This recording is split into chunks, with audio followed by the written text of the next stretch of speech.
Tell me about this, because then when you're an independent now. Yeah. So what does that say? That, to me, it says that you think the Republican Party is unsavable. Unsavable. Oh, no doubt about it. Because otherwise you would want to stay on, right, and reform it, but you think it can't be saved. It cannot be saved. I've never argued with that. I've never argued that of the false equivalency. I just said there is misinformation from both sides. Well, no, I lived through COVID. Don't tell me there wasn't misinformation. But there's a difference between... I lived through stupid policies based on bad information and stifled information. Things between Bilma and MSNBC's Joe Scarborough just went off the rails. What started as a political discussion turned into a late-night verbal brawl, leaving Scarborough scrambling so hard he might as well have moonwalked off set. True to form, Bilma didn't hold back. He ripped Scarborough's Trump rant apart like stale leftovers. The result? Joe looked like he suddenly remembered he had somewhere, anywhere else to be. So what insane claim did Scarborough make to light the fuse, and how did Bilma strike back? Buckle up, because we're about to serve this tea scalding hot. Donald Trump said that he was going to use the military and the National Guard to arrest his political opponents. He was asked if he would back off of that. He said no. And he said no. Yep. In fact, he doubled down. He talked about Nancy Pelosi being evil, her husband being evil, Schiff being evil, talking about arresting them. He said he was going to execute the chairman of the Joint Chiefs of Staff because he was disloyal to him.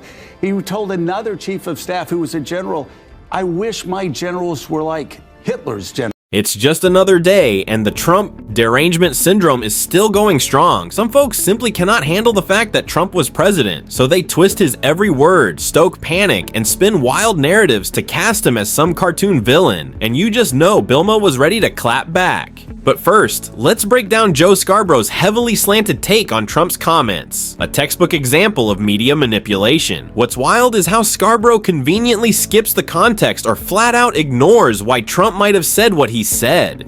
That's not a mistake, that's calculated. It's all about painting the worst possible picture, cranking up the outrage machine, and making sure every discussion about Trump stays completely clouded with distortion. There is no doubt. There's no misinformation. There's some disinformation from the left, but comparing it to what Donald Trump spews out every day, every week, comparing it to what Elon Musk is spewing out, unfortunately, on X, you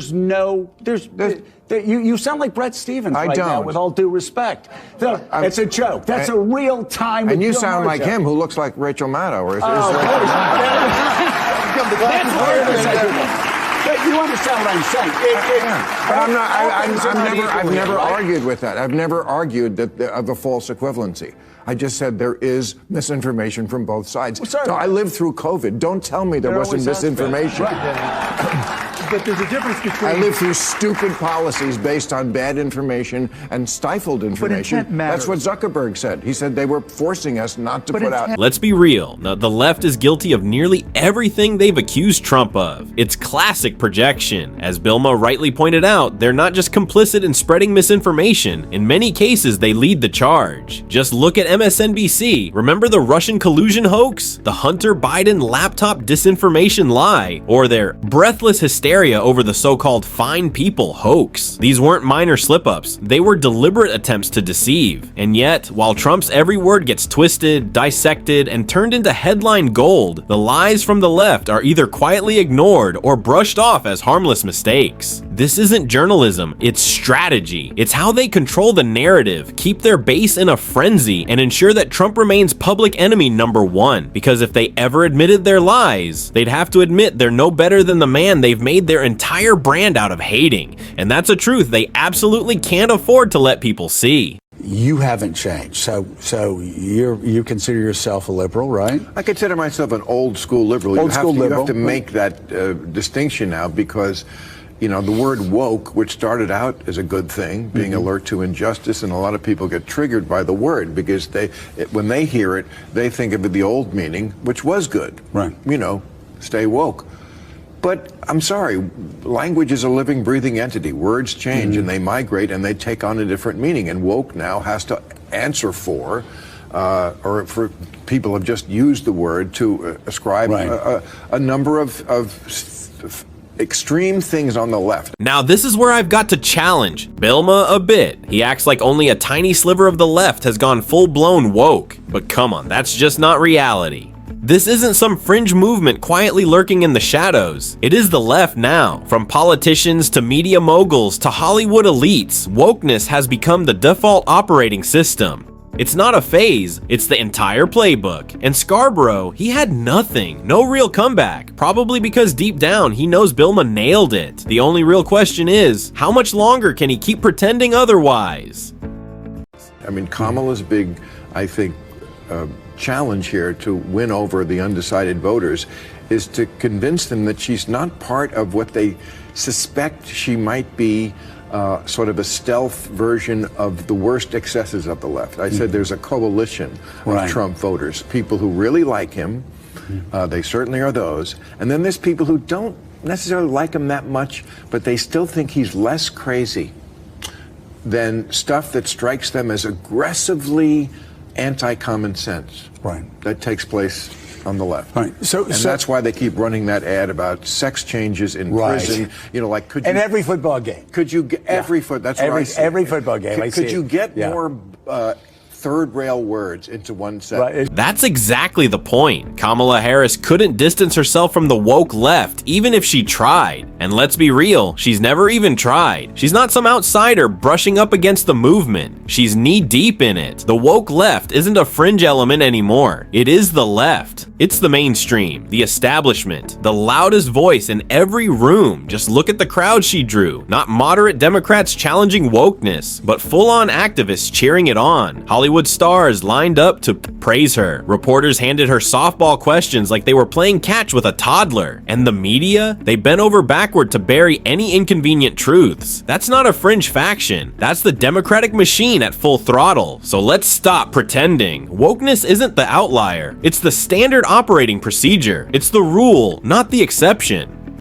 You have to, on the one hand, understand you benefited from racism if you're white.